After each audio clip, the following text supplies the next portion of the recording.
Hey, everybody, it's Thursday in Georgia, Faith. You know how you know it's Thursday, Faith? We're doing community focus. Because we can set our watch by community focus. Every Thursday, we are talking about a different Georgia city. And while I'm not sitting in Milledgeville right now because I'm suffering down here on Jekyll Island at a conference, yes, I'm sitting outside with a suit and tie on. While I'm suffering out here at Jekyll Island, we are going to talk about Baldwin County and Milledgeville, Georgia. Hey, former capital of Georgia, Faith. Did you know that?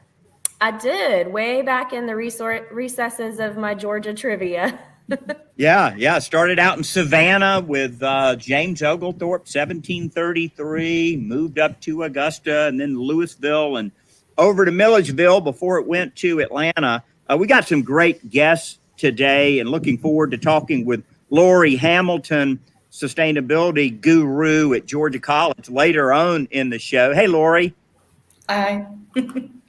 And we'll talk with Wanda. Wanda, I was on a CASA board. We'll talk a little bit about that. I love CASA. I was the treasurer for the Piedmont CASA up near Jackson County. So we'll talk with you. Good to see you. Good morning. And we're going to start out, Faith, talking about Bright House and the great work that they're doing in Baldwin County. So we'll get our camera angle straight. Faith, take it away. Hey guys, this is Joanna and Ashley from the Bright House. And tell me a little bit about what you guys do at the Bright House in Baldwin County, and then we can talk a little more specifically about human trafficking aspect. Okay, sure. So the Bright House is a sexual assault and a child advocacy center. So we see victims of all ages who have been sexually assaulted. We provide the sexual assault exams here in our office. We have SANE nurses that do those exams. And then we also see children for forensic interviews that have been sexually abused, physically abused, witnessed violent crimes, things like that for law enforcement and DFACs. And Ashley's actually our forensic interviewer, so she does most of those interviews. I identify very strongly with you, Ashley. I was a forensic interviewer for 3.5 years, and it is a tough job. It is tough, very, very difficult. But it's very rewarding, I think. It is very rewarding. So tell us just really quickly what a forensic interview is, and then we can talk about how you guys are involved in human trafficking cases. Okay. A forensic interview is child-led. So what we do is we gather information for law enforcement and DFACs, but we do it in a child-friendly environment. So instead of having an officer, a big burly officer, sit down and talk to a little kid, instead I go in there and ask questions. There are non-leading questions. And, sometimes you get an allegation in and it turns out to be absolutely nothing. It was an innocent, and those are the good days when it was just an innocent thing that happened and it kind of got misconstrued. But basically we just talk to a kid. It's child-led. The objective is not to get a disclosure, but to offer a safe spot for the child to speak about any maltreatment that they are experiencing. And sometimes that's an adventurous process. I have done interviews with kids under the table, on top of the table, depending on the kid. Sometimes you talk about it being child-led. Sometimes you just have to flex and adjust to what the child is telling you in there. Okay, so you guys don't just deal with children, right? You also deal with adult victims. Yeah. So that makes you kind of unique in Georgia.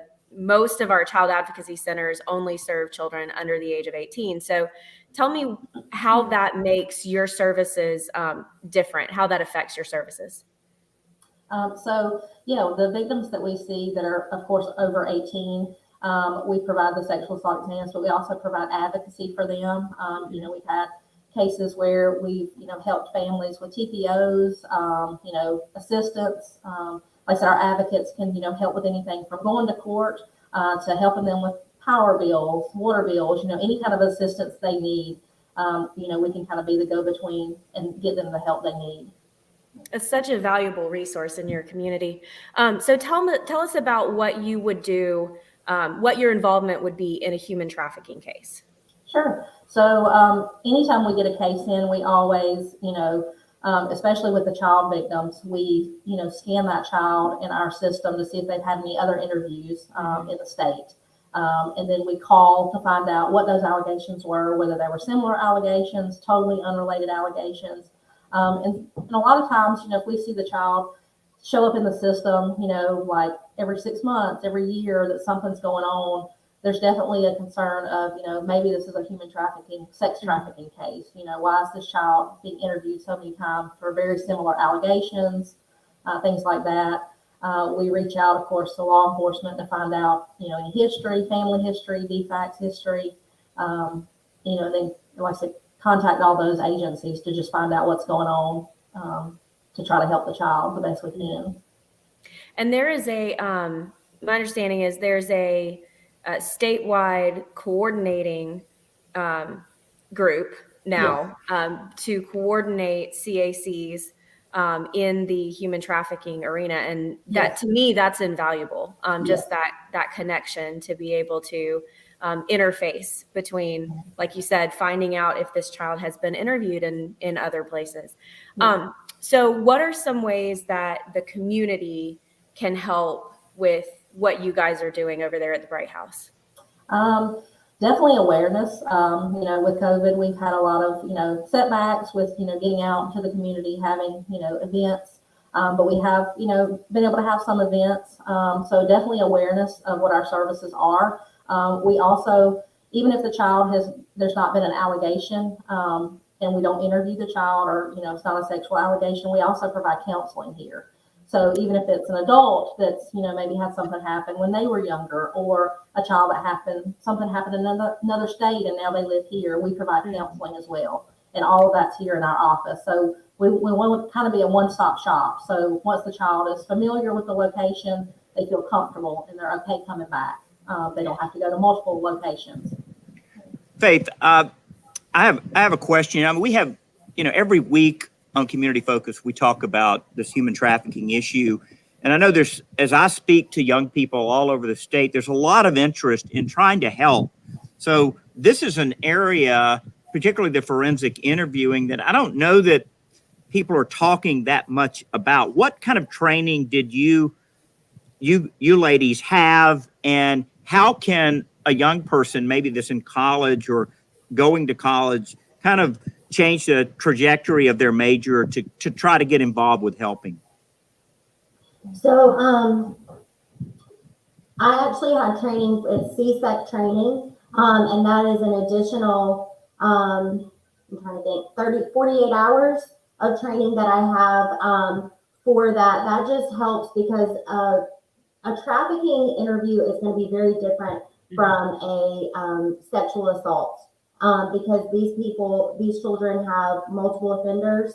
A lot of times they feel like they are a criminal themselves because maybe they were using drugs and that's how they kind of got into it, or maybe the offenders are giving them drugs. So it's a very difficult process, and oftentimes you're going to have to do 3 or 4 interviews just to get the full story. They have to travel a lot.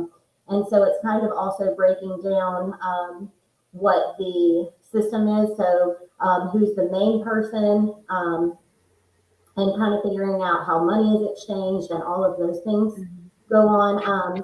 So it's it's a delicate process. And a lot of these kids, I mean, you can't talk to them like you would a child that's, 7 and been sexually abused. And I would add, Commissioner, if you're talking about youth who are looking to go into forensic interviewing or child welfare as a whole, my college degrees were both in criminal justice. That's a great base for going into interviewing, psychology, counseling, social work, any of those kinds of the social sciences, any of those kinds of majors, and then just connecting with your local CAC. They're always looking for interviewers because based on my experience, it's a high burnout, and looking for talented interviewers is constant in the world of CACs. Thank you, ladies, so much for coming on. Thank you. I really appreciate what y'all are doing for your community. Thank you. Thank you, ladies. Thanks for your good work. Well, Faith, let's move them to the green room, and I want to talk to Wanda. She's involved with CASA, Court Appointed Special Advocates, and these kids that maybe that Bright House is interviewing. It's easy for these kids to get lost in the system, isn't it, Wanda? And there needs to be some trained adult kind of looking out for their welfare and keeping up with what's going on. And that's kind of what CASA is committed to, isn't it? Absolutely.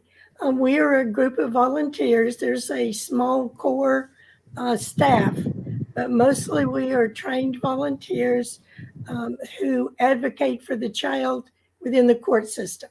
And all of our children are in the foster care program at some place, maybe not in foster care, but are in the system, so to speak. Mm-hmm. We cover the Okmulgee CASA covers 8 counties.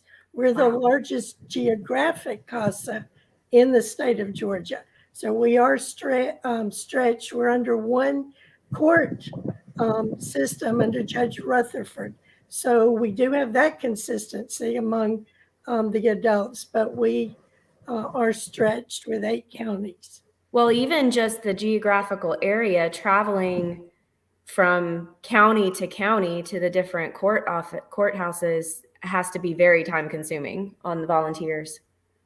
True, because our children can be placed anywhere in the state into a foster home, but they always come back to the court where it began. So they will be coming back to one of our 8 counties for court appearances, although our CASA volunteers will go to them out in the counties where they're living. Wanda, I know that I was the treasurer for the Piedmont CASA. We only had 3 counties, and we were, of course, constantly doing training for our CASAs. That's what you call one of the CASA volunteers. We call them CASAs. I assume y'all call it the same thing. What's the profile or the characteristic of the type of people that you're looking for to be a CASA, to be a volunteer, to be that advocate for the child? Well, of course, you have to have an interest in children. That goes without speaking. Someone who's compassionate. Also, someone who realizes that we're there to advocate for the child's best interest. That may not always be on the surface, easily identifiable. It may not always be what the child wants or the foster parents, or, our chore is to, we don't investigate, but we gather information, talk to the different parties, including medical, social workers. Definitely we're in the schools. Gather the information, report to the courts with our recommendations, and we advocate for the best interest of the child. There's folks that'll view this on LinkedIn today and Twitter, YouTube, Facebook, Periscope, and maybe, it's holiday season, end of the year giving, and they may be thinking, hey, this is, I've helped Clark's kids with a toy. How can I do something to really help a vulnerable child in an area of the state that is often forgotten? How can folks make a contribution to your CASA? Well, as you mentioned, there are always needs. There's always financial. We have been very blessed with sponsorship from an NFL coach who's very dedicated to CASA. Every time he goes to a different team, his wife becomes a volunteer, and their foundation is very supportive. So cool. As far as like Christmas, for the last 2 years, they have blessed us. But yes, definitely toys. Because of confidentiality and the delicate nature of our children's situations, we only through training can you actually volunteer with us. And that is the greatest need. We're starting our next volunteer training January 19th, and it's very painless. It does involve 30 hours of training. We cover child development, trauma, working with trauma, people with trauma. That's real heavy, and different areas of that the child may need, so we can help identify. We advocate. We go to the courts. We identify. Children in foster care move often. Therefore, they're moving schools. They're leaving their friends. They're leaving the known. So we often are the one person from beginning to end that is there for the child, is advocating for the child, and someone that we can build trust with. So Wanda, I noticed in your description of what you look for in a volunteer that training in the court system is not a requirement. You don't need any experience in the court system, right? None at all. Our volunteers come from every background, every level of education. None of that counts. It's just knowing that you're there for the child and can make a difference in the child's life. Anybody qualifies. Faith, my brother's a judge, not working with CASAs, but I know the difficulty these judges have, in keeping up with, all the various details. They just can't. It's just too much. And having a CASA who's been paying attention to this particular child and knows the situation, I'm sure Judge Rutherford asked your CASAs their opinion all the time when they're in there, don't they? Doesn't he, Wanda? Absolutely. Judge Rutherford is a strong supporter of CASA. She relies on us often. Great cooperation and support from her. Neither side could be as committed to the child without the other. We work very well together. That's great. Well, thank you for all your hard work. And folks that are out there, there is a CASA in your area. Wherever you're watching in Georgia, there's a CASA, and you could sign up for training, and especially, I think about, retired teachers or retired nurses or folks that have, maybe they've finished with their primary career and they're looking for a way to really have an impact. Faith, you've done these forensic interviews. You know how gut-wrenching this stuff is. It is. Yeah, it's and the thing I love about the CASA program is there's no other motivation for a CASA. There's no motive, there's no interest they're looking out for other than the child. And these kids need that more than anything else in their lives. They just don't have that. So I just think the program is so incredible.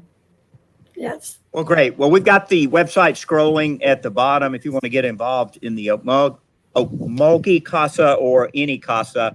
Wanda is happy to help direct you that way. Wanda, thank you for your service. God bless you this Christmas. Thank you. Thank Merry you, Wanda. Christmas. Hey, it's good to have our friend Lori back. Lori, I guess way back in the early days of maybe my radio show, I had found out about the good work that you were doing down at Georgia College. I came down, looked at your composting facility. It was so cool to me that you guys were taking leftovers out of the cafeteria, composting it, turning it into great soil, taking it back to the campus and planting flowers in it. These many years that you've been serving in this position, do you see sustainability catching on, or more students or more staff or more professors interested in sustainability in general? I would have to say in general, yes, especially since the pandemic hit. I think it became more of a, we have to do something. And so I think more companies, more organizations are more conscious about it. Not saying that they never were. I'm just saying maybe it brought it a little more to the forefront. But yeah, I think I've seen growth since 2011 when I started in the field. So I think, yeah, that, it'll just keep growing. Do you find with your student volunteers that there's a particular major or a particular focus of college kids that wind up getting involved with your part of the university? Well, it's natural for the environmental sciences and biologies to come through with any environmental issue or concern or just a desire to get involved. However, luckily for us, my office, we appreciate any major that comes through the door. And so it's just been amazing to see the different types of majors that will come in. I've had marketing, management, I've had Spanish majors, economics majors, just a gamut of students that are just more conscious. And I'm seeing that more and more. Our internship program is very competitive now. We have bukus of applicants that come through the door that are wanting to get involved. And that's it. They have a desire, or they grew up that way. It's something they're used to. So I'm really impressed by the students that walk in. Yeah, Faith, can you spell bukus? You know how to spell bukus? Bukus. I can. I'm pretty sure I can figure it out. Is it in the dictionary? Yeah, Probably not. You know, maybe I don't know. Maybe some dictionary. I did notice that she didn't mention criminal justice majors in that list. Yeah, no, It's not unheard of, no. So. Yeah. Lori, let me ask you, you know, as you kind of reflect on the last couple of years of projects you guys have done, students that have been involved, what are a few that you're really proud of? Definitely. I mean, our compost has been really great. I mean, since 2017, we have composted over 62,000 pounds of food waste coming from our dining hall, which is amazing. And it's completely student run. So, and all of our initiatives, our garden, our recycling, these are student run programs. That's right. Yeah, it really is. I think one of our projects that we can be proud of is what we call Luma. Luma was it was a solar flower. It was just a basic charging station, so like charging your cell phone or maybe a laptop. But it was designed and built by physics students, and the good thing about it, it was a team, but it was a team built of interdisciplinary groups so we had physics, we had liberal studies, we had marketing. So all of these students came together to talk about what the design should look like, how to market it. They actually entered it into a contest. They didn't win the contest, it didn't place, but it was a great opportunity on the education side for them to learn about, you know, solar and how it works, and working with the other majors and how each had a part in contributing to that project. And we bring Luma out every once in a while in events, especially during our STEM fair projects with the local schools. The kids love it, and they love looking at it and seeing how it works and how it functions. And right now we have another group of students who are working on another solar powered model. Luma is really big and clunky. It's beautiful and love to bring her out, but she's just really cumbersome to bring out. So we're actually have this group of students who are working on making it a little more efficient and a different model. So we're excited about that. That's great.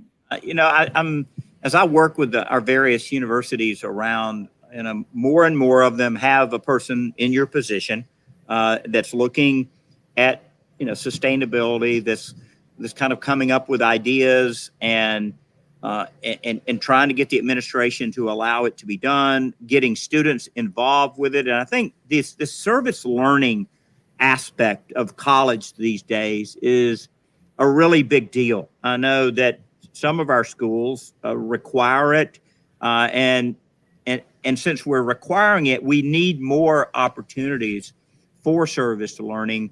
And frankly, for me, there is no better learning than me doing service learning, me going to a site to understand it, me getting involved with the nitty gritty of, and seeing, okay, this is what composting is about. And this is where it doesn't work. This is how it does work. I mean, there's a lot of trial and error involved with this technology out there, isn't it, Lori? Oh, absolutely. And that is part of the reason I started the internship program. But in addition to the internship program, I also offer service learning opportunities as well as class credit. We work with several of the faculty on staff, and we work with different groups, whether it's public health or food insecurities, or food justice, or biology, or environmental science. We work with them to offer students a gamut of opportunities, whether it's in our garden or compost, or if they want to do grant writing. I think it's important to give students that opportunity to get outside of their major and get those experiential learning opportunities in there that they can actually use to market themselves once they leave here and graduate, move on. All right, so we've got gamut and we've got bukus. So you listen to Community Focus. I can spell gamut. Right. We're going to help you with your vocabulary here. We're going to make you smarter here, across Georgia as we take you through our great towns that make up our state. Lori, thanks for what you're doing. Thanks for being on Community Focus today. Thank you for having me. I appreciate it. Yeah, and ladies, for your work with children and serving in this very difficult area. And I know one of my children works at the Justice Department with children, and it is gut-wrenching. And frankly, it takes a toll. It takes a toll on you. So God bless you as you serve these kids. And I know you're brokenhearted at least once a week as you see these horrible situations. So we really appreciate y'all being on with us today on Community Focus. Thank you. Thank you. Well, Faith, it's December. It's Christmas time. When are we coming back?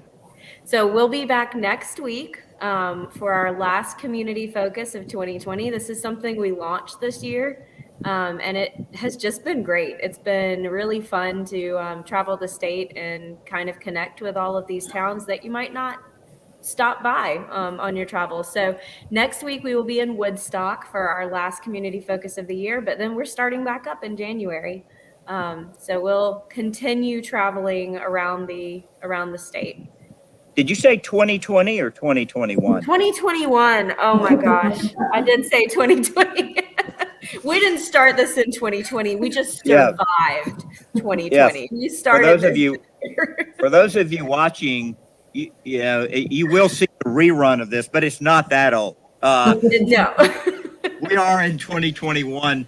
Well, hey, I'm going to depart here and step into the Jekyll Convention Center and lead a panel on low to no, talking about low tailpipe emissions and no tailpipe emissions for buses, transit vehicles at universities and cities all over Georgia that have transit systems. But I wish you all a Merry Christmas and thank you for the great work that you're doing out there. And you can catch the replay on any of our social media platforms, and we'd love for you to share it with some folks. So thank you very much, everyone. Appreciate you being on. Thanks, everybody. Thank you.